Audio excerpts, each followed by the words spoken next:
காலேஜஸ்ங்க. ஓகேங்களா?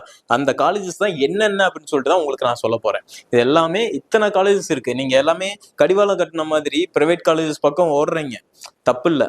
ஆனா உங்களோட கட் ஆஃப் ஓரளவுக்கு டீசென்டான கட் ஆஃபா இருந்ததுன்னா இந்த கவர்மெண்ட் காலேஜஸ்ல சீட் கிடைக்கும், கண்டிப்பா கிடைக்கும். ஓகேங்களா? ஒரு சில பேர் சொல்றாங்க, மேனிபுலேட் பண்ணி வச்சிருக்காங்க சில யூடியூபர்ஸ். என்னன்னு சொல்லி பாத்தீங்கன்னா, உனக்கு கம்மி கட் ஆஃப் 110 120 கட் ஆஃப் தான் வச்சிருப்ப, உனக்கு டாப் காலேஜ்ல பிரைவேட் காலேஜ்ல டாப் காலேஜ்ல சீட் கிடைக்கும்னு சொல்லுவாங்க. அதெல்லாம் நம்பாதீங்க, கண்டிப்பா கிடைக்காது. லாஸ்ட் இயர் டேட்டாவை எடுத்து பாருங்க. நிறைய பேர் கவுன்சிலிங் மூலியமா போலான்னு சொல்ற தப்பு கிடையாது. கவுன்சிலிங் மூலியமா போனா உனக்கு பெரிய காலேஜ் கிடைக்கும்னு சொல்லி 180 190 கட் ஆஃப் எடுத்துக்கிற ஸ்டூடெண்ட்டுக்கு சொல்றது ஓகே, 170 கூட ஓகே.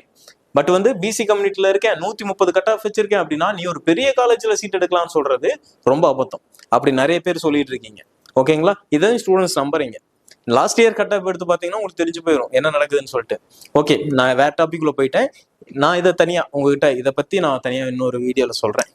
இப்போ இந்த காலேஜஸோட லிஸ்ட் நான் உங்களுக்கு கொண்டு வந்திருக்கேன்.